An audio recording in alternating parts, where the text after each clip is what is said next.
안녕하세요. 저는 폭풍 같은 시간을 지나 이제야 비로소 저만의 진정한 행복을 찾은 여자입니다. 저희 친정아버지는 중학교 졸업에 맨주먹으로 사업을 일궈내신 자수성가형 사업가셨습니다. 어렸을 때부터 안 해본 일이 없을 정도로 갖은 고생하셨고 학력이 낮아 무시도 많이 당하셨다고 했어요. 하지만 그럼에도 아빠는 반드시 성공하겠다는 일념 하나로 악착같이 살아오셨죠.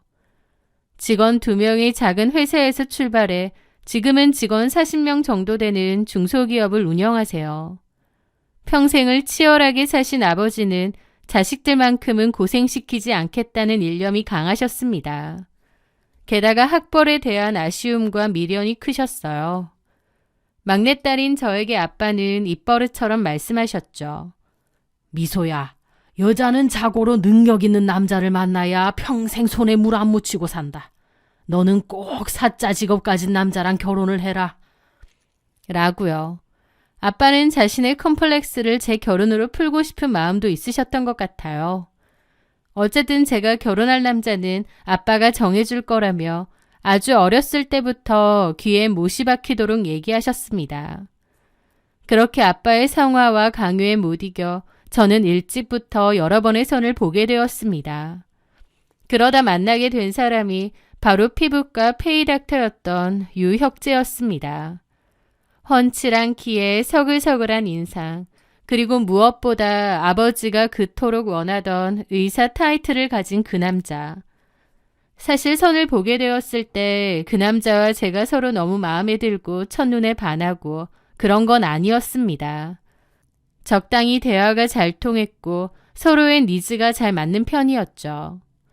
이 사람 아니면 안 될 것 같다는 운명적인 느낌은 전혀 아니었고 그 남자 역시 그랬을 겁니다.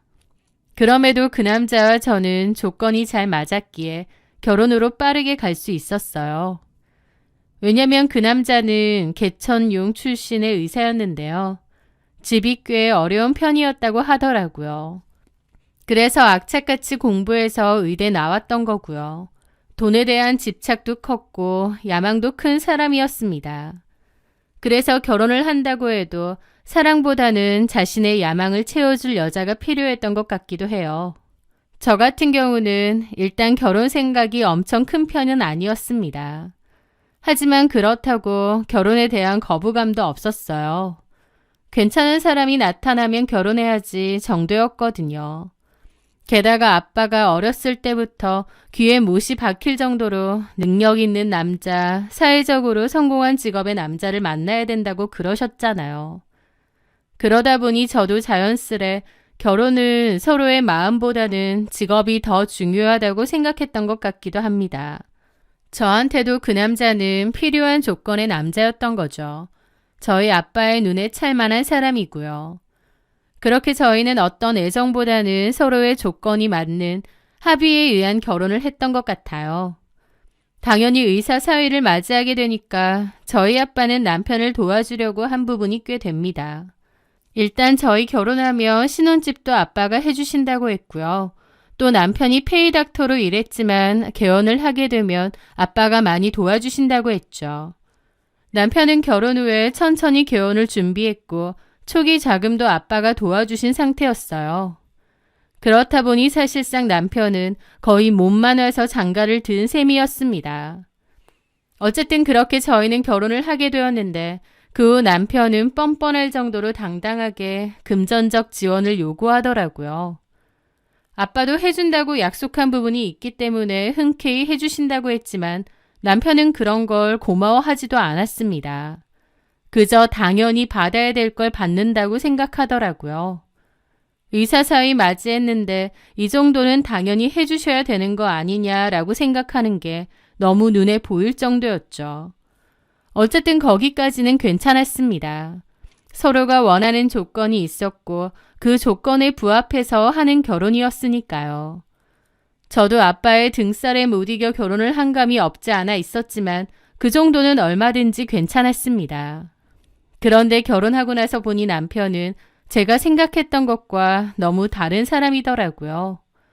저한테 말하지 않고 속인 부분도 있는 겁니다.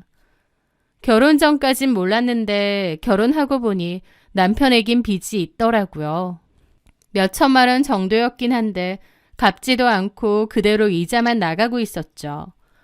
말은 학자금 관련한 빚이라고 하는데 저한테 은근히 그걸 갚아주길 바라는 거예요. 저는 그런 건 알아서 갚으라고 했습니다. 그 정도면 남편이 갚을 수도 있는 돈인데 그것마저도 우리 집에서 갚아주길 바라는 게 어이없더라고요. 그렇게 거절을 하자 남편은 노골적으로 섭섭해했고요. 또 빚 말고도 남편에겐 문제가 있었습니다. 바로 명품에 병적으로 집착한다는 점이었습니다.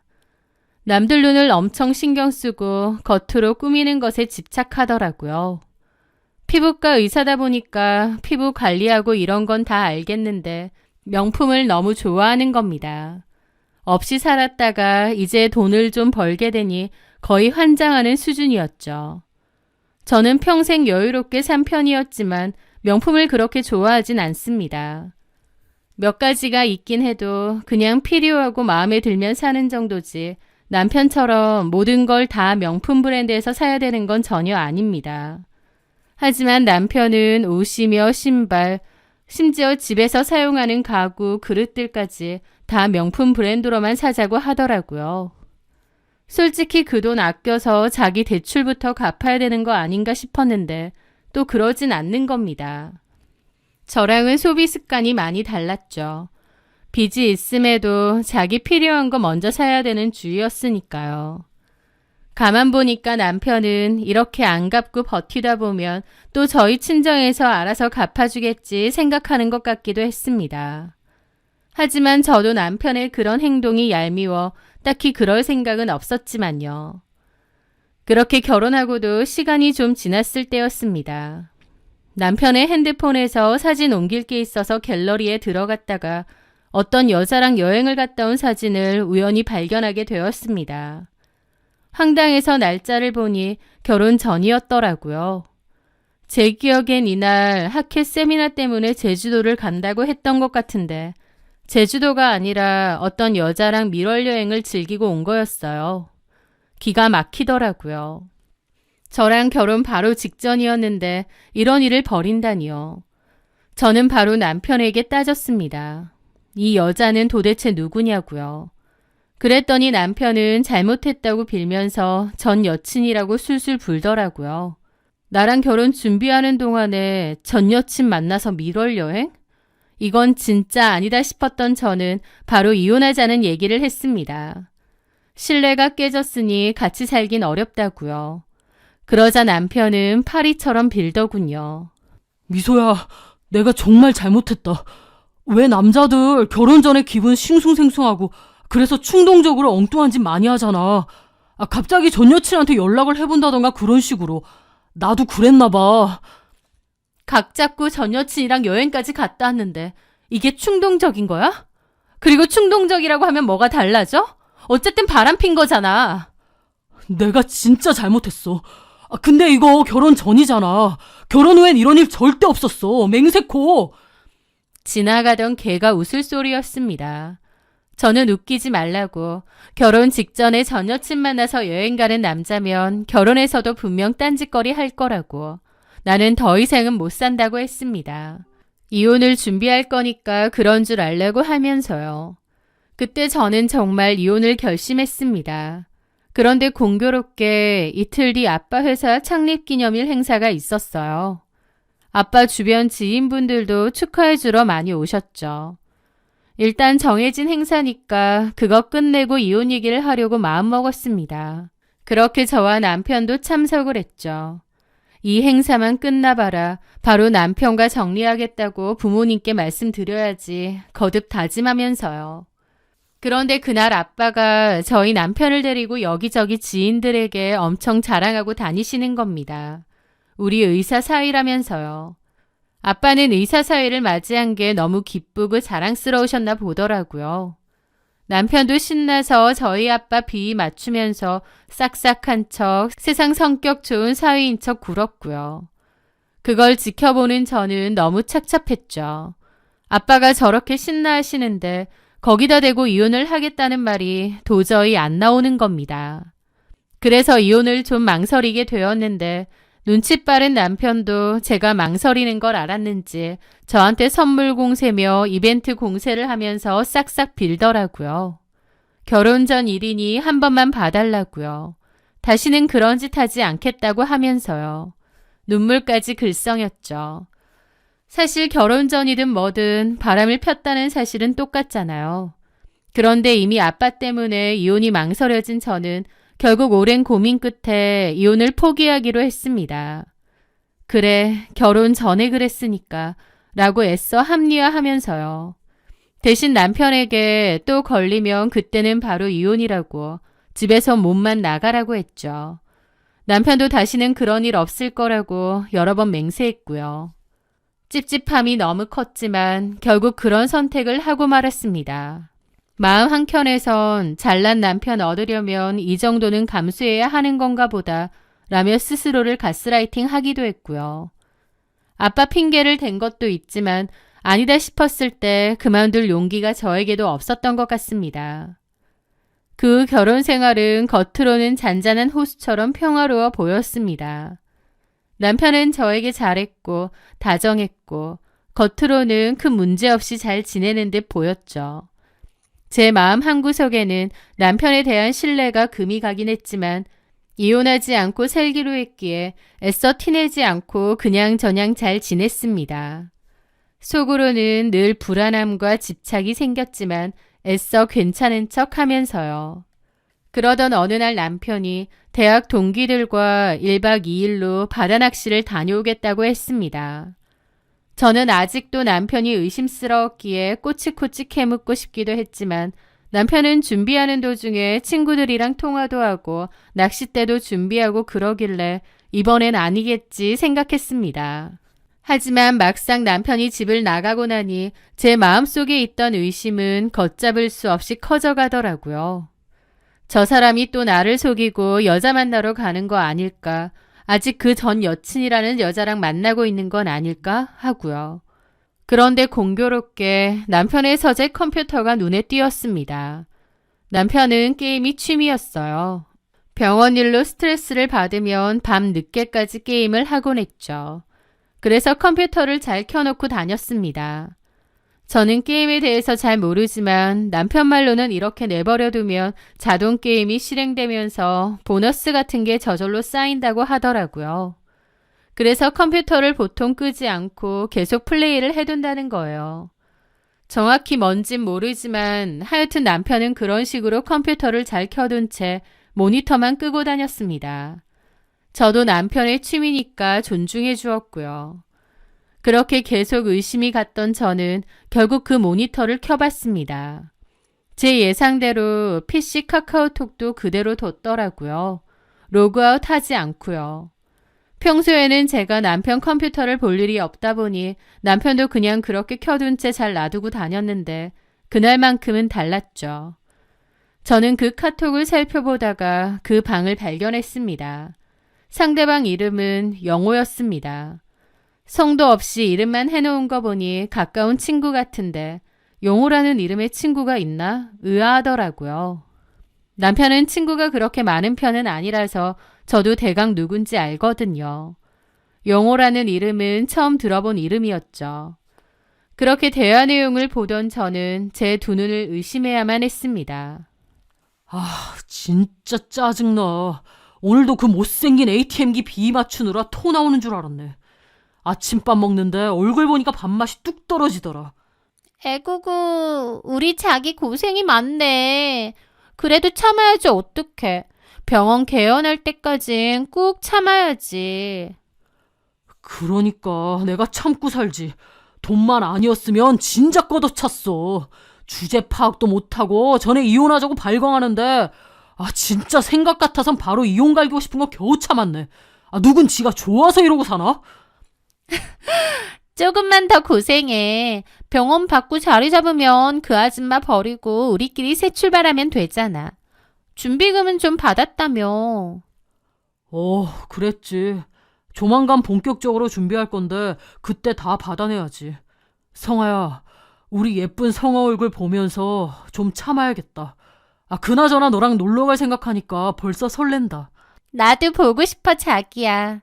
못생긴 ATM기, 밥맛 떨어진다. 돈만 아니었으면 진작 걷어찼다 등 활자 하나하나가 날카로운 칼날이 되어 제 심장을 후벼 파는 것 같았습니다. 숨이 턱 막히고 손발이 사시나무 떨듯 부들부들 떨렸죠. 남편이 저에게 큰 애정이 없다는 건 알았지만 이건 정말 해도 해도 너무하더라고요. 남편에게 저는 아내가 아니라 그저 돈 대주는 멍청한 물주에 불과했던 겁니다. 배신감에 치가 떨렸습니다. 상대방은 이름을 영호라고 저장했지만 사실은 성아라는 이름의 여자였더라고요. 혹시 그 전 여친인가 싶기도 했어요. 그래서 그 성아라는 여자의 프사를 열어봤는데 전에 제가 발견했던 그 전 여친 사진하고는 다른 사람이더라고요. 와, 진짜 그 사이에 또 다른 여자랑 만난다고? 진짜 갱생불가 쓰레기구나 싶었습니다. 그 둘은 서로 이상야릇한 사진들도 막 주고받았더라고요. 게다가 제 남편이 그 여자에게 돈을 보낸 기록도 있고요. 돈까지 주면서 만나는 사이인가 싶었죠. 저는 이를 악물며 화면에 뜬 그 더러운 대화 내용들을 하나도 빠짐없이 찍어 증거를 남겼습니다. 게다가 이 여자 사진도 캡처를 해서 남겼죠. 이 여자가 누구인지도 알아내야 소송을 하든 말든 할 테니까요. 하지만 이름이 성아라는 것과 사진 말고 다른 정보가 없었습니다. 연락처라도 있어야 되는데 그런 게 없었죠. 저는 남편이 돌아오고 나면 최대한 티내지 않고 있다가 번호를 알아내야겠다고 결심했습니다. 그렇게 남편은 낚시여행을 갔다가 돌아왔어요. 말이 낚시여행이지 그 성아라는 여자와 뒹굴다 온 것이었겠죠.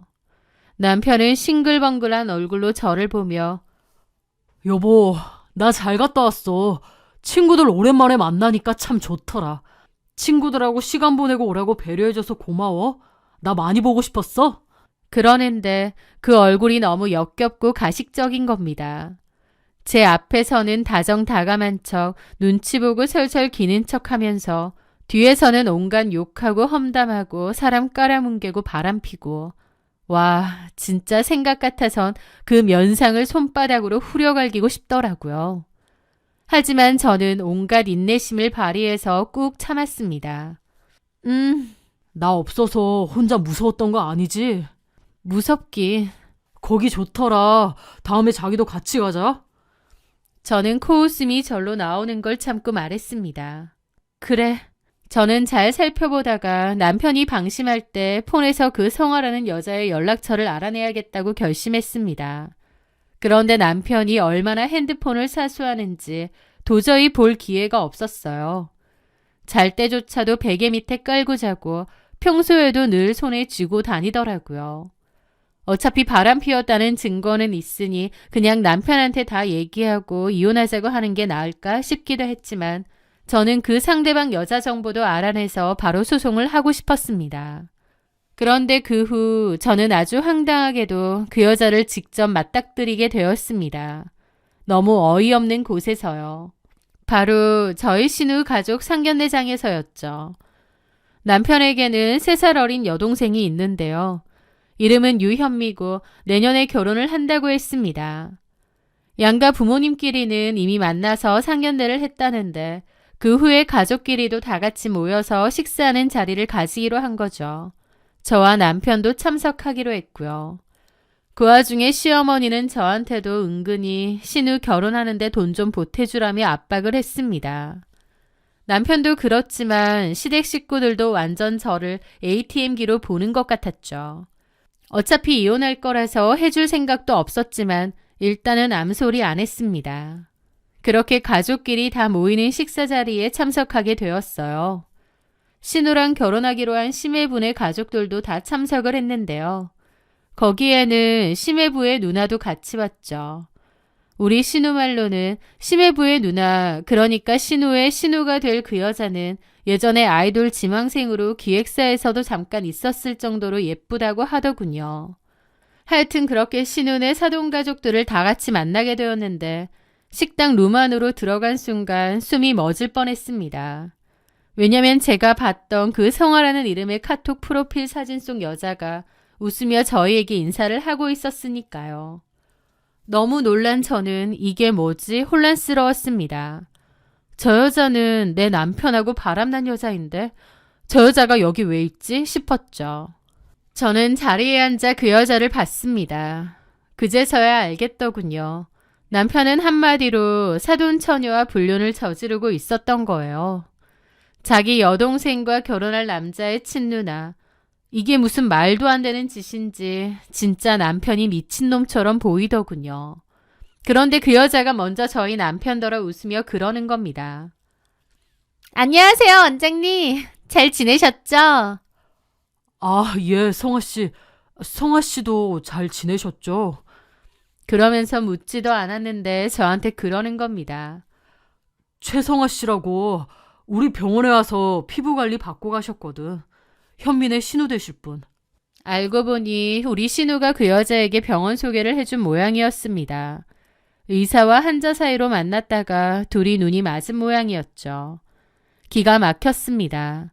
남편은 그 자리에서 그 여자와 정말 의사와 환자 정도의 관계처럼 혹은 사돈 간의 관계처럼 딱 그 정도의 사이인 것처럼 연기를 하더군요.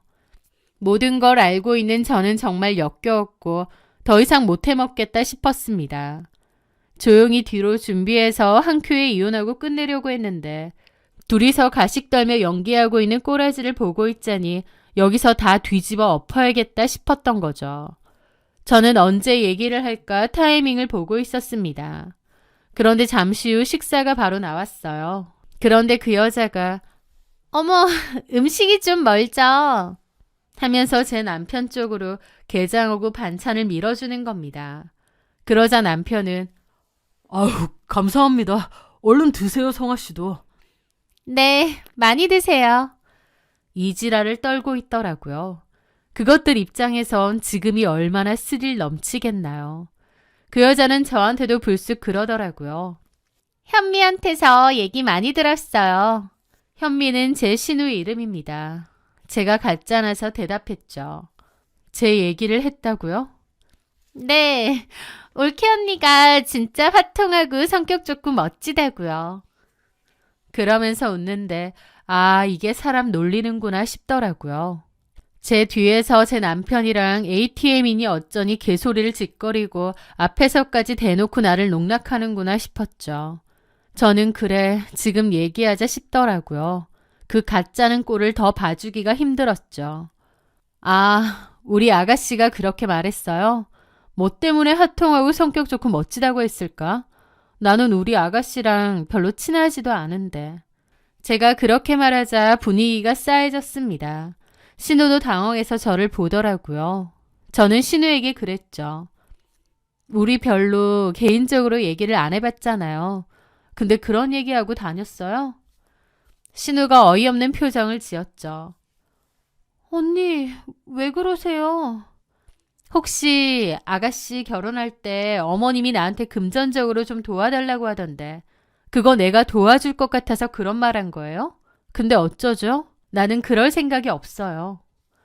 제 거침없는 말에 신우도 황당한 표정이고 어머님도 어이없어 하더라고요. 너 왜 이래? 이런 자리에서. 그건 나중에 우리끼리 얘기하자. 얘기하고 자시고 할 것도 없어요. 무슨 빈대들도 아니고 아들도 맨몸으로 결혼시키셨잖아요. 나중에 저희 아빠가 이 사람 병원 차려준 애 만에 그런 소리도 했고 돈도 조금 줬죠. 아, 그 정도 받았으면 됐지. 무슨 신우 결혼 자금까지 제가 도와줘야 돼요? 아, 진짜 염치도 없나 봐. 제가 무슨 ATM기로 보이세요? 제 말에 어머님 입 뜨악하고 사돈 어르신들도 놀라더라고요. 남편도 저를 잡았습니다. 왜 이래, 갑자기? 저는 남편 팔을 뿌리쳤습니다. 해도 너무한 거 아니야? 예, 일단 그만해라. 여기서 갑자기 왜 그러니? 그런 건 우리끼리 있을 때. 저 이 사람이랑 이혼할 겁니다. 뭐라고? 제가 갑자기 이혼 얘기를 하자 분위기가 싸해졌죠. 남편도 놀라고요. 자기야, 왜 이래? 자기 같은 소리 하네. 너한테 내가 자기긴 했어? 너 나한테 뭐 못생긴 ATM기니 그딴 소리 했더라? 네 애인한테? 뭐? 무슨 말 하는 거야? 했잖아. 안 했어? 야, 너 왜 이래? 얘 혁재야. 미소 데리고 일단 나가라. 쟤 지금 제정신 아닌 것 같다. 어머님, 제가 제정신일 수가 없죠. 남편이 제 뒤에서 그런 말 했는데 지 애인한테요. 무슨 애인? 이 사람 애인 있어요. 여기 있잖아요. 어머님 앞에. 이름이 최성아랬나? 그 말에 찬물이라도 끼얹은 것처럼 싸늘해졌죠. 그쪽 집 어른들도 자기 딸을 황당해서 보더라고요. 최성아는 얼굴이 창백해져서 쳐다보고 있고 남편도 눈을 대굴대굴 굴리고요. 너 지금 뭐 하자는 거야? 그게 무슨 말도 안 되는 헛소리야? 헛소리인지 아닌지 직접 물어보세요.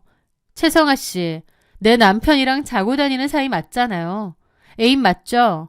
근데 돈도 받았던데 돈 받으면서 자면 애인은 아닌가? 야, 그만해. 너 왜 이래? 라면서 남편이 저를 억지로 데리고 나가려는 겁니다. 저는 손을 뻗어 앞에 있는 물컵을 잡아채서 남편 얼굴에 뿌려버렸죠. 야! 너랑 전현이랑 자고 다니면서 나한테 뭐? 못생긴 ATM? 병원 받으면 손절 칠 거라고. 에라이 개새끼야. 따위로 살지 마. 너랑 나랑 뭐 대단한 사랑 있어서 결혼한 거 아닌 건 맞아. 그래도 결혼까지 했으면 최소한의 책임감은 있어야지. 결혼 전에도 바람핀 거 걸렸어도 한 번 넘어가줬더니 내가 상등신 호구로 보이디? 너는 진짜 발정난 미친놈이야. 어떻게 네 여동생 신우될 사람이랑 그러고 다니니? 아, 그래. 그런 거 보면 전현도 제정신은 아니지. 최성아 씨, 돈이 궁했어? 근데 어쩌지? 얘 직업만을 사지 완전 빈털털이야. 쥐뿔도 없고 페이닥터로 돈 받는 거? 그거 지 명품 산다고 다 날려. 얘네 가족들도 완전 빈대들이고. 아, 하긴 그런 인간한테 돈 받는 너도 똑같네. 아주 쌍으로 거지 같은 것들이네. 제가 그렇게 말했더니 어머님이 얼굴이 사색이 되어 저를 붙잡는 겁니다. 야, 너 어디서 모함이야? 그게 말이 된다고 생각해? 너 무슨 의부증 있는 거 아니야? 정신병 있는 거 아니냐고. 어디 의심할 사이가 없어서? 저는 그 자리에서 폰을 꺼냈습니다. 그리고 그 둘이서 여행 가서 찍은 사진, 게다가 서로 야식꾸리한 분위기에서 찍은 사진을 어머님과 신우 핸드폰으로 전송했죠. 직접 보세요. 정신병은 제가 아니라 어머님 아들이 있는 것 같네요. 어머님도 신우도 사진을 보고 경악을 하더라고요. 서로 쳐다보는데 오빠, 이게 다 뭐야? 오빠가 진짜 이랬다고? 오빠 미쳤어?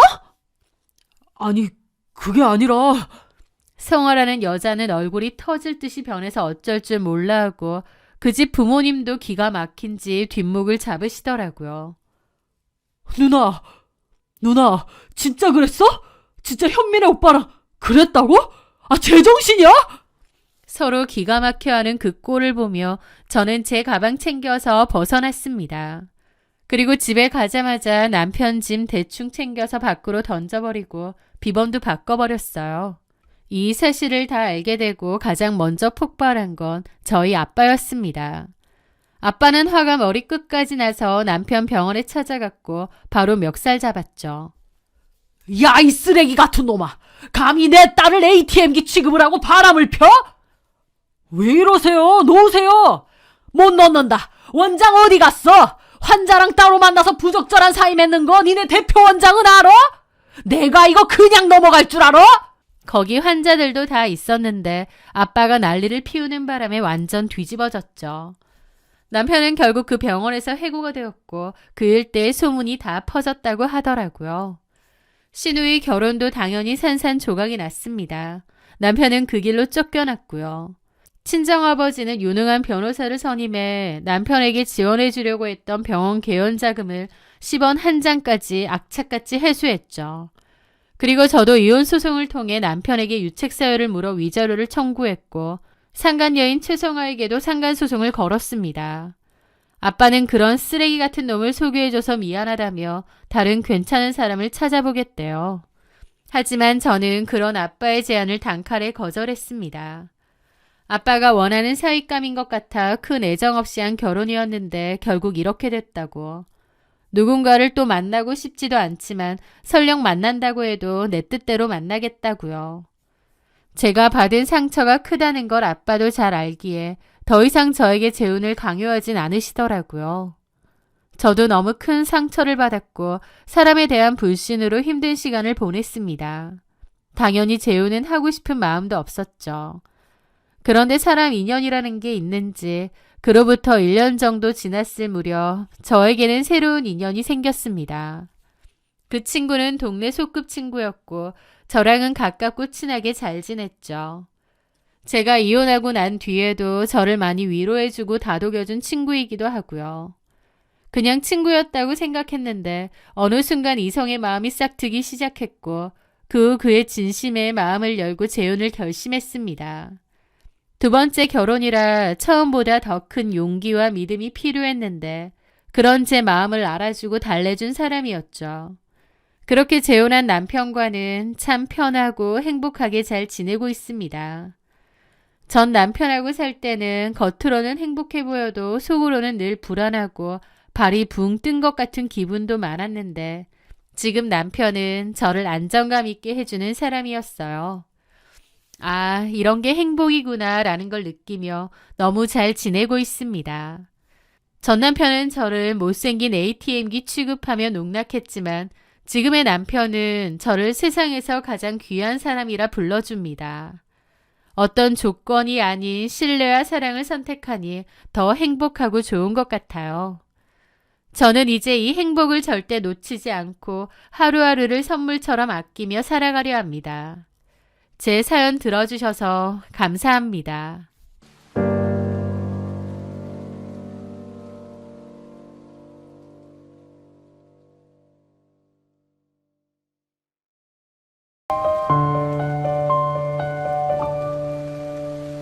안녕하세요. 저는 현재 고3 딸과 고1 아들을 키우며 하루하루 치열하게 하지만 누구보다 성실하게 살고 있는 40대 여자입니다. 저에게는 너무나 부끄럽고 치떨리는 이야기가 있습니다. 저희 아이들한테도 해가 될까 어디 가서 속 시원히 말 한 번 못하고 벙어린 냉가슴이었죠.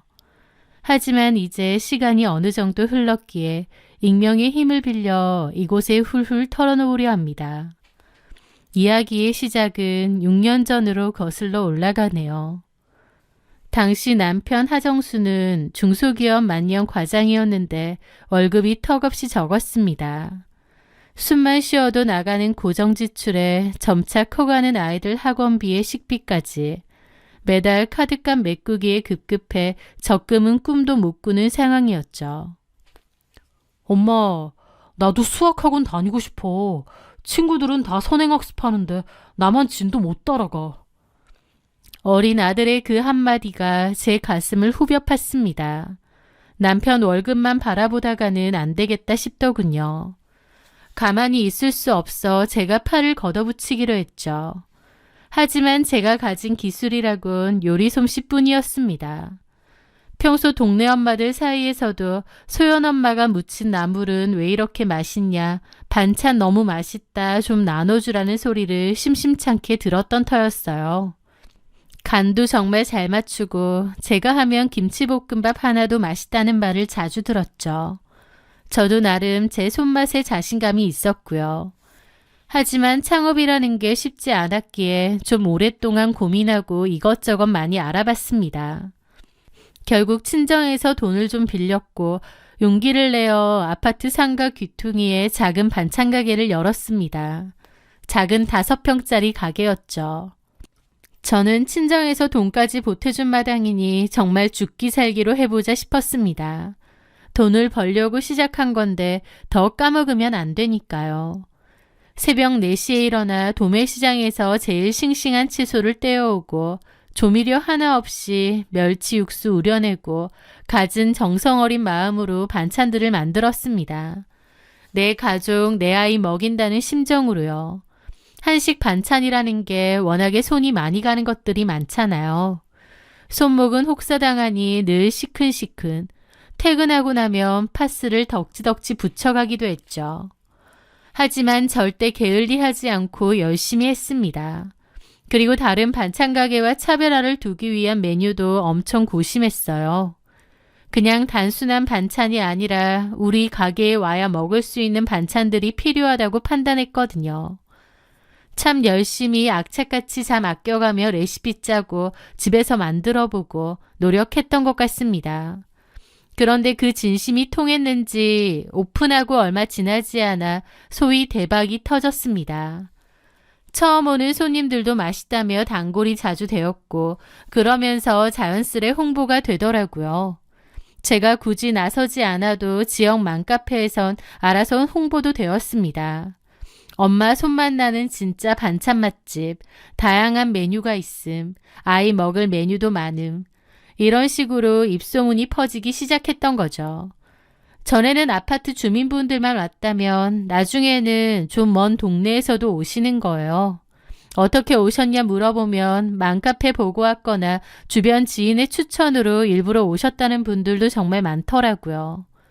저희 가게는 작고 초라한 반찬 가게일 뿐인데도 문전성시를 이룰 정도로 장사가 잘 됐습니다. 채우기가 무섭게 손님들이 반찬을 싹쓸이해 갔어요. 사장님, 메추리알 장조림 남은 거 없어요? 오이소박이 예약 안 돼요? 오후 3시면 재료 소진 팻말을 걸어야 할 정도로 장사는 잘 됐습니다. 그맘때 저는 친정 식구들에게 와서 아르바이트 좀 해달라고 했고 엄마의 올케 언니까지 와서 같이 일을 했죠. 충분히 잘 됐지만 저는 그 기세를 몰아가기로 했습니다. 바로 유아 맞춤 반찬 배달 사업이었죠. 요즘 맞벌이 부부들이 아이 먹거리에 워낙 예민하다 보니 저염식 유기농 재료를 내세운 키즈 식당 구독 서비스를 시작했어요. 이건 전부터 하고 싶다고 생각만 하다가 잘 되는 김에 도전해보자 싶었죠. 친정 식구들은 이미 반찬 가게가 충분히 잘 되는데 그런 걸 왜 하냐고 만류도 했지만 저는 자신이 있었습니다. 그렇게 시작했고 오시는 손님들 대상으로 홍보도 열심히 했어요. 그 사업도 다행히 잘 됐습니다. 배달 요청이 많았고 단골 손님들도 점차 늘어났죠. 친정 엄마와 올케 언니에 이어 여동생까지 합류했고 나중에는 저희 오빠까지 참여했습니다. 오빠는 바로 옆에 사무실을 임대해서 포장과 배송 관리 등 유아 반찬 배달 사업에 전적으로 일을 맡아 했습니다. 그 작고 초라하던 저희 반찬 가게는 어엿한 가족 회사가 되어 바쁘게 돌아갔죠. 자연스럽게 돈이 잘 벌렸고 남편의 쥐꼬리만한 월급으로 전전긍긍하던 지난날이 꿈처럼 느껴질 정도였습니다. 그렇게 우리 집 형편은 훨씬 좋아졌습니다. 제가 번 돈으로 대출금도 갚고 아이들 원하는 학원도 원 없이 보내고 남편 기죽지 말라고 번쩍거리는 중형 세단도 뽑아줬죠. 그리고 남편에게 말했습니다. 여보, 이제 생활비랑 애들 교육비는 내가 버는 걸로 감당 다 되니까 당신 월급은 생활비에 보탤 필요 없겠어. 당신 용돈 쓰고 어머님 용돈도 좀 챙겨드리고 그리고 남은 150만 원은 매달 적금을 붓는 게 좋을 것 같아. 나중에 애들 필요할 때 목돈으로 쓰게끔. 제 화통한 제안에 남편은 감격한 표정으로 제 손을 잡더라고요. 와, 진짜 당신 대박이다. 완전 멋져. 진짜 잘 나가는 사업가 같다. 에이, 무슨. 나 진짜 결혼 잘했네. 우리 엄마 용돈도 챙겨드릴 수 있고 자기 말대로 내 월급은 잘 모아볼게. 그렇게 하자 우리. 그렇게 시간은 6년이 흘렀습니다. 아주 당연히 남편이 약속한 적금도 차곡차곡 잘 모으고 있겠거니 했죠. 의심할 여지도 없었어요. 아주 가끔 제가 돈 잘 모으고 있지? 이자 좀 붙었어? 라고 물으면 남편은 그럼 하고 당당하게 대답했습니다. 그리고 제가 묻지 않았는데도 벌써 이만큼 모았다며 은행 어플 캡처 화면을 보여주기도 했어요. 나중에 그 돈은 저희 아이들에게 꼭 필요한 돈으로 줄 거라고 마음먹었습니다. 그렇게 우리 가족의 미래가 탄탄대로라고 생각했어요. 걱정할 것도 없고 마냥 행복하기만 했죠. 제 뒤에서 얼마나 더럽고 추접스러운 일이 일어나는지도 모른 채요. 그러던 어느 날 제가 남편에게 물었죠. 자기야, 우리 적금 이제 만기되지 않았나? 한번 보자. 그런데 그 순간 남편의 눈동자가 심하게 흔들리는 겁니다. 지금 당장? 왜? 왜긴 만기 다 되어가니까 한번 보고 싶어서 그러지. 또 그 돈은 괜찮은 예금 상품 있으면 옮겨야 되고. 그게, 지금 공인인증서가 만료돼서 갱신해야 되는데, 보안카드가 회사에 있네? 아, 그래? 그럼 내일 보여줘. 처음엔 그런가 보다 했습니다. 그런데 다음 날이 되고 그 다음 날이 되어도 남편은 핑계를 대며 미루기만 하는 겁니다. 비밀번호 오류가 나서 은행을 직접 가봐야겠다. 앱이 업데이트 중이다. 서버 점검 시간이다 등등. 말도 안 되는 핑계가 며칠째 계속되는 겁니다. 뭔가 이상했습니다. 참다 못한 저는 남편에게 손을 내밀었습니다. 핸드폰 줘봐. 내가 보니까 지금 서버 점검 아니던데. 한번 보자. 왜 이래? 나 못 믿어? 하면서 날석에 행동하는 거예요. 저도 어이가 없더라고요. 자기가 지금 못 믿게 행동하네. 어디 보자니까. 저는 남편과 실랑이를 벌였고 결국 남편의 핸드폰에서 은행 어플을 켰습니다. 남편은 사색이 되어 안절부절 못했죠. 로그인한 뒤 계좌 조회 버튼을 눌렀습니다. 그런데 화면에 뜬 숫자를 본 순간 저는 제 눈을 의심했어요. 잔액 34만 원. 저는 너무 놀라 입이 떡 벌어졌습니다. 매달 150만 원씩 6년을 꼬박 넣었다면 원금만 해도 1억이 넘어야 정상인데 통장은 텅텅 비어 있는 거예요. 순간 머리를 망치로 얻어맞은 듯 멍해지더니 곧이어 손이 부들부들 떨리기 시작했습니다. 이게 뭐야? 돈 다 어디 갔어? 그게, 애초에 적금을 제대로 한 적도 없네? 1억 넘게 있다며? 나한테 보여준 캡처 화면은 뭐야? 그게, 설마 뭐 포토샵 이런 걸로 조작한 거야? 그 순간 너무 경악스럽더라고요. 남편은 포토샵을 잘 씁니다. 그런데 저한테 보여주려고 화면을 조작해서 보여줬나 싶더라고요. 남편은 아무 대답도 못하는 거예요. 저를 작정하고 속였다 생각하니 입이 떡 벌어졌죠. 왜 이런 거야? 도박했어? 주식으로 다 날렸어? 왜 이랬는지 말해! 제가 악을 쓰며 다그치자 남편은 바닥에 무릎을 꿇고 충격적인 고백을 했습니다. 미안해, 자기야. 사실, 그 돈 재수 씨한테 보냈어. 뭐? 동서한테? 왜? 정호 형편 어렵잖아. 형으로서 모른 척 할 수가 없었어. 그래서 매달 생활비를 좀 보태주느라. 기가 막혔습니다. 말문이 턱 막히더라고요. 6년간 자기 동생을 도와줬다는데 어떻게 저한테 말 한마디 없이 거짓말을 할 수가 있나요? 그리고 어쨌든 시동생도 배달 일을 하고 있습니다. 알아서 돈 잘 벌고 있는데 시동생한테 돈을 보내줘야 될 이유가 뭐가 있나요? 어처구니가 없더라고요. 사실 시동생인 하정우는 온 집안이 극구 반대하는 결혼을 하면서 가족들과 연을 끊다시피 하고 살고 있습니다. 시부모님이랑 거의 연락도 안 하고 아주 가끔 안부 전화 정도만 한다고 하더라고요. 특히 어머님은 아직도 동서를 못마땅해 하고 둘째 아들을 이해 못하세요. 왜냐면 동서 서성민은 아버지가 깡패 출신의 교도소에 들어가 있다고 했거든요. 그 사실을 알고 시부모님은 절대 결혼 안 된다고 반대를 했습니다. 게다가 알고 보니 동서와 시동생이 처음 만난 곳이 다름 아닌 토킹바라는 거예요. 시동생은 그곳을 드나드는 단골 손님이었고 동서는 거기에서 일을 했답니다. 마리아 바텐더지만 전문 바텐더가 아니고 그냥 손님들이랑 앉아서 술 마시고 대화 나누고 그런 곳이래요. 이 사실을 알게 된 시부모님은 당연히 극구 반대하셨죠. 어디서 술 따르던 여자를 며느리로 들이냐면서요.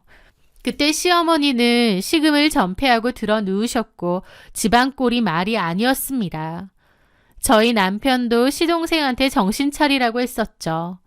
하지만 동서는 그때 임신을 했고 시동생은 시댁 식구들과 의절하다시피 하고 결혼을 강행했습니다. 사실 저도 동서를 몇 번 보긴 했지만 저도 동서가 좀 껄끄럽더라고요. 실제로 만나보면 좀 맹하면서도 껄렁거리기도 하고 싸가지도 없고 여튼 별로 마음에는 안 들었습니다. 어쨌든 시동생네는 그렇게 반대하던 결혼을 했는데요. 결혼 초반에 동서가 일찌감치 돈 사고를 크게 쳐서 시동생네 회사에까지 가압류가 들어왔다고 했습니다. 결국 시동생이 회사를 그만두고 퇴직금으로 빚을 갚았다고 했는데 그 후로 배달 일을 한다고 하더라고요. 동서가 계속 집에서 아이 키우고 살다가 최근에야 네일샵 알바를 시작했다고 들었고요. 형편이 썩 좋지 못하다는 건 저도 남편에게 건너들어 알고 있었습니다. 동서가 씀씀이가 꽤 크다고 하더라고요. 그래서 시동생이 벌어오는 돈으로 힘들다고 했습니다. 어쨌든 남편 입장에선 동생이 힘들게 사니 도와주고 싶었겠죠. 하지만 그렇다고 저와 상의 한마디 없이 이러는 법이 어딨나요? 저도 새벽부터 밤 늦게까지 손목이 으스러져라 일하는데요. 남편은 미안하다고 싹싹 빌었습니다. 여보, 내가 형으로서 마음이 아파서 그랬어. 사실 정호가 배달하다가 오토바이 사고가 크게 났는데. 정말? 도련님이? 언제? 조금 됐는데 어쨌든 그랬대. 그래서 한동안 일도 못하고 빚도 많이 쌓였다는 거야. 내가 그걸 어떻게 모른 척해. 형인 내가 도와줘야지. 근데 도련님이 당신한테 전화해서 그런 말을 했다고? 아니, 정우가 아니라 재수씨가. 정우가 그런 말할 성격은 아니잖아. 저는 뭔가 이상하더라고요. 아무리 동서가 말을 했다 해도 제가 아는 시동생은 자존심이 무척 센 사람입니다. 연락도 잘 안 하고 사는 형의 돈을 받을 사람 같지가 않았어요. 저는 혹시 동서가 거짓말하는 게 아닐까 싶었죠. 동서는 그렇게 진실된 사람처럼 보이지 않았으니까요. 저는 며칠간의 고민 끝에 시동생에게 전화를 걸었습니다. 왕래가 거의 없던 형수에게서 갑자기 전화가 왔으니 시동생도 당황한 눈치였죠. 형수님, 어쩐 일로? 저는 조심스럽게 운을 뗐습니다. 도련님, 갑자기 죄송해요. 뭐 물어볼 게 있어서. 뭔데요? 그이가 도련님 걱정을 많이 하더라고요. 들어보니까 배달일 하다가 오토바이 사고 크게 났다고. 네? 제가요? 네. 제가 언제요? 형이 그러던가요? 저 사고 난 적 없는데요? 머리를 한 대 세게 얻어맞은 것 같았습니다. 시동생의 목소리는 황당함 그 자체였습니다. 남편이 거짓말했구나. 그제야 알겠더라고요. 도련님이 아닌가? 맞아. 남편 아는 동생이 배달일 하다가 사고가 났다고 했나 보다. 제가 착각했나 봐요. 그래요? 예, 저는 어쨌든 사고 난 적 없어요. 그렇구나. 미안해요. 잘 지내죠? 똑같죠. 형이랑은 연락 잘 안 해요? 각자 사는 거지 연락할 일이 있나요? 안 한 지 꽤 됐어요. 형수도 잘 지내시죠? 반찬 가게 잘 된다던데. 예, 다음에 시간 되면 한번 보시던가요. 들어가세요. 도련님도요. 감기 조심하고. 그렇게 전화를 끊고 멍하더라고요. 시동생 말을 들어보니 사고 난 적도 없고 남편하고 연락도 없는 것 같았습니다. 당연히 돈 같은 거 받은 적도 없는 것 같은 눈치였죠. 그럼 남편이 보낸 그 돈은 다 어디로 갔단 말이지? 저는 남편이 나를 속이는구나 알겠더라고요. 그래서 떨리는 손으로 잠든 남편의 핸드폰을 뒤졌습니다. 그리고 카톡도 뒤져보게 되었죠. 어렵지 않게 한 채팅 목록을 발견할 수 있었습니다. 채팅방을 누르는 순간 지난 수년간 쌓인 대화들이 판도라의 상자처럼 쏟아져 나왔습니다. 스크롤을 올리면 올릴수록 저는 숨을 쉴 수가 없었습니다. 경악 그 자체였죠. 오빠, 입금 확인했어. 땡큐. 넉넉히 넣었어. 맛있는 거 사 먹어? 역시 우리 오빠밖에 없어. 좀 짜쳤는데 오빠 덕분. 고생이 많다. 내가 다음에 가방 하나 사줄게. 와, 고마워. 나 받은 거 있는데. 남편은 바람을 피고 있었습니다. 그 여자에게 돈도 주고 선물도 주더라고요. 더 충격적인 건 대화뿐만 아니라 사진도 주고받는다는 거였습니다. 두 사람이 모텔이나 펜션에서 찍은 낯뜨거운 사진들, 서로의 신체 부위를 찍어보는 사진들까지 수두룩했습니다. 남편이 지난 6년간 매달 150만 원씩, 아니 그 이상을 보낸 상대는 시동생이 아니었습니다. 그런데 남편이 6년간 불륜인 것보다 더 충격적인 사실은 따로 있었어요. 바로 남편의 불륜 상대 때문이었죠. 남편의 불륜 상대는 다름 아닌 동서였습니다. 남편이 동서에게 돈을 보낸 게 맞는데 그게 자기 동생을 위해서가 아니라 동서인 서성미에게 보낸 거였죠. 두 사람이 불륜 관계라니, 그것도 돈까지 받는 그런 사이라니요. 저는 입이 다물어지지 않더라고요. 동서는 시동생이 배달해서 번 돈으로는 힘들게 생활한 척 하면서도 뒤에서는 저희 남편에게 받은 돈으로 사치를 부리며 이중생활을 즐기고 있었더라고요. 남편놈은 동서에게 매달 150씩 척척 주면서 그 더러운 관계를 이어갔던 거고요. 구역질이 나서 견딜 수가 없었던 저는 화장실로 달려가 모조리 개원했습니다. 그리고 나니 속에서 천불이 올라오고 눈물이 막 흐르더라고요. 저는 침대로 달려가 자고 있는 남편의 등짝을 발로 걷어찼습니다. 진짜 죽여버리고 싶은 심정이었어요. 야, 일어나! 당장 일어나! 남편은 비명과 함께 바닥으로 굴러 떨어졌습니다. 뭐야? 당신 미쳤어? 왜 이래 새벽부터? 미친 건 내가 아니라 너지, 더러운 새끼야! 저는 남편의 면상에 핸드폰을 집어 던졌습니다. 액정에 띄워진 동서와의 적나라한 카톡 대화방이 남편의 눈앞에 떨어졌죠. 비몽사몽하던 남편은 화면을 보자마자 귀신이라도 본 듯 사색이 되어 굳어버렸습니다. 6년 동안 아주 재밌었니? 형수랑 도련님 놀이가 지겨워서 서방님 마누라 놀이라도 했어? 네가 사람 새끼냐? 어떻게 동생 와이프랑 이런 생각을 해? 저는 이성을 잃고 남편의 뺨을 후려쳤습니다. 남편은 제 바지가랑이를 붙잡고 매달리더군요. 여보, 내가 죽을 죄를 지었어. 잠깐 미쳤었나 봐. 사실 재수 씨가 먼저 꼬리쳤어. 정말이야. 난 그냥 도와주려다 휘말린 거야. 닥쳐. 내가 대화 내용 다 봤는데 그 말도 안 되는 변명하고 싶니? 6년 동안 그러고 살아놓고 발뺌 하고 싶어. 진짜 진절머리 난다. 당장 나가. 꼴도 보기 싫으니까 나가라고. 저는 그 길로 안방 장록을 뒤집어 남편 짐을 대충 쌌습니다. 그리고 던져주며 나가라고 했습니다. 남편은 못 나간다고 했지만 저는 네가 안 나가면 내가 애들 다 데리고 나갈 거라고, 애들한테 알려도 상관없느냐고 물었죠. 그 와중에 자식들한테 알린 건 쪽팔렸는지 자기가 나간다고 하더라고요. 남편은 계속 빌었지만 저는 바로 이혼을 결심했습니다. 차라리 모르는 여자랑 그랬다면 너무 괘씸하고 기가 막혔겠지만 그래도 아이들 생각해서 그 여자랑 끝내라고 말하고 다시 한번 고려했을지도 모릅니다. 하지만 그 상대가 동서라니, 이건 도저히 그냥 넘어갈 일이 아니었죠. 다음날 바로 변호사를 선임해 이혼 소송을 준비했습니다. 솔직히 너무 창피한 일이라 누가 알기 부끄럽더라고요. 그래서 되도록 조용히 처리하고 싶었습니다. 그런데 며칠 뒤 시어머니에게서 전화가 왔습니다. 남편이 아마 시댁으로 간 모양인데 네가 뭔데 내 아들을 쫓아내느냐고 화를 내는 거였죠.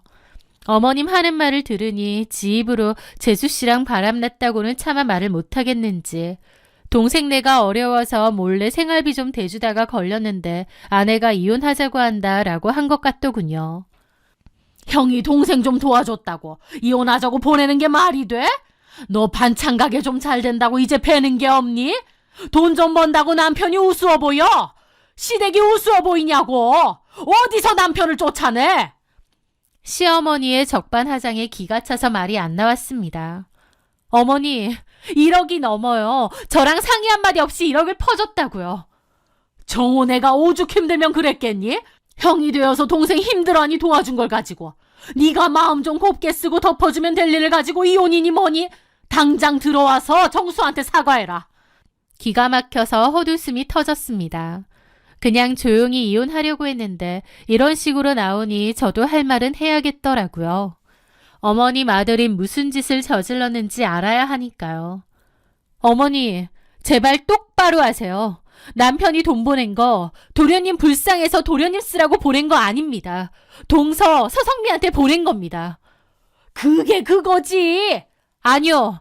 동서한테 6년간 보낸 돈은 생활비가 아니라 화대예요. 제 말에 충격을 받은 건지 한참이나 아무 말도 없으시더라고요. 그러더니 너 지금 뭐라고 했니? 2사람 불륜 사이입니다. 형이랑 동서가 눈이 맞아서 6년 동안 모텔 드나들면서 뒹굴었더군요. 도련님 몰래 둘이서 여보 당신하면서 아주 절절한 사랑 납셨던데요. 동서 필요한 거 사라고 6년간 그 돈을 준 거고요. 동생 와이프니 뭐니 상관도 않고 저지랄 떠는 거 보니 둘이 좋아 죽고 못 사나 봐요. 그러니 어째요? 제가 이혼해줘야죠. 어머님 저한테 이러실 거 아니에요. 저 지금 막말로 칼춤 춰도 아무도 저한테 비난 못해요. 그나마도 이성에 끈잡고 남편 쫓아내고 이혼하자고 한 걸로 끝낸 거라고요. 제가 진짜 눈 돌았으면 어머님 큰아들도 동서도 가만 안 둬요. 근데 그러고 싶지 않아서 조용히 끝내려는 겁니다. 아시겠어요? 저는 터질 것 같은 감정을 꾹꾹 누르며 그렇게 말했습니다. 말하면서도 이가 갈리더라고요. 전화기 너머로 찬물을 끼얹은 듯 정적이 흘렀죠. 그게 말이 되니? 너 지금 그게 무슨 소리라는 거야? 못 믿으시겠으면 큰아들 붙잡고 어디 물어보세요. 동서랑 그런 사이냐고. 그것도 6년간. 아니면 제가 증거 사진 다 보내드릴까요? 둘이서 어쩌고 있는지 다 보내드려요? 직접 보시겠어요? 이게 무슨... 저한테 전화하지 마세요. 저야말로 미쳐버릴 지경인 거 간신히 참고 있으니까. 그렇게 전화를 끊었습니다. 나중에 들었는데 어머님이 남편에게 따져 물었고 남편이 결국 시인했나 보더라고요. 그런데 그 순간 어머님이 너무 큰 충격으로 쓰러졌다고 하더군요. 어머님께도 너무 충격적인 일이었겠죠. 저는 뒤도 돌아보지 않고 이혼 절차를 밟았습니다. 너무 기막힌 일이라 미련도 없이 속전속결로 끝낸 것 같아요. 그리고 그 과정에서 이 모든 진실이 시동생 하정우의 귀에도 들어갔습니다. 가족과 영까지 끊으면서 결혼을 했었는데 그 아내와 자기 친형이 6년이나 내연의 관계였던 사실을 알게 된 시동생은 완전히 미쳐버린 모양이었죠. 야구방망이를 들고 남편이 시댁에서도 나와 숨어 지내던 원룸으로 쳐들어갔다고 하더군요. 남편은 동생에게 두들겨 맞아서 앞니가 부러지고 갈비뼈에 금이 가는 중상까지 입었습니다. 하지만 누가 시동생을 비난할 수 있겠나요? 신고받고 출동한 경찰조차도 사정을 듣고는 고개를 저으며 혀를 찰 정도였다고 하더라고요. 시동생은 동서하고도 바로 끝장을 냈대요. 시동생은 피눈물을 흘리며 이혼 도장을 찍었고 충격과 배신감이 너무 컸는지 결국 배달 일도 그만두고 아이를 데리고 어디론가 잠적해버렸다고 하더라고요. 어디로 갔는지도 모르게 연락처도 바꾸고 가족들과의 연도 완전히 끊은 채로요. 형과 아내에게 받은 상처가 얼마나 컸으면 그랬을지 저도 같은 피해자기에 안타까운 마음이 듭니다. 그렇게 지옥 같았던 시간이 지나고 어느덧 제가 이혼한 지도 4년이라는 세월이 흘렀네요. 아이들은 그 난리통 속에서 아빠가 바람을 펴서 이혼했다는 건 알게 되었습니다. 알리기 싫었는데 어쩌다 보니 알게 되었어요. 다만 그나마도 다행인 건 그 상대가 누군지는 모릅니다. 절대 알려주지 않을 작정이에요. 아무리 같이 안 살아도 아빠가 그런 최악의 인간이라는 걸 알게 하고 싶진 않으니까요. 반찬 가게는 여전히 성업 중이고 아이들은 잘 자라주고 있습니다. 아이와 저는 남편의 빈자리를 느낄 새도 없이 서로를 보듬으며 잘 지내고 있어요. 전 남편의 소식은 전에 들었었는데 전 남편과 동서가 다른 지역으로 이사를 갔고 결국 둘이 살림을 차리고 같이 산다더군요. 둘이서 일부러 멀리 가서 사는 모양인데 그런데도 아름아름 동네의 소문은 다 난 모양이었죠. 게다가 동서의 낭비벽도 심하고 동선의 아버지가 출소해서 거의 같이 산다고 하더라고요. 허구헌날 싸우고 난리도 아닌데다 저 남편과 동서는 서로가 서로 바람을 필까봐 의심하며 지지고 볶고 산다네요. 시부모님은 큰아들도 보지 않고 지낸다고 하시고요. 정신이 어질어질할 정도로 미친 인간이 바로 내 남편이었다니. 부끄러움도 모르고 뻔뻔하게 고개를 들고 다니는 그들을 보며 차라리 내 인생에서 저런 쓰레기들을 빨리 도려낸 게 다행이라는 생각마저 듭니다. 너무나 막장 드라마 같은 이야기라 어디 가서 말도 못하고 끙끙 앓았는데 이렇게 털어놓고 나니 묵은 채증이 싹 내려가는 것 같습니다. 열심히 일해서 번 정직한 돈으로 내 아이들 지키며 당당하게 사는 저의 인생 2막을 응원해 주세요. 그 쓰레기들은 지들끼리 진흙탕에서 뒹굴면서 알아서 살 테고 저는 보란듯이 더 행복하게 살 겁니다. 저의 긴 이야기 들어주셔서 감사합니다.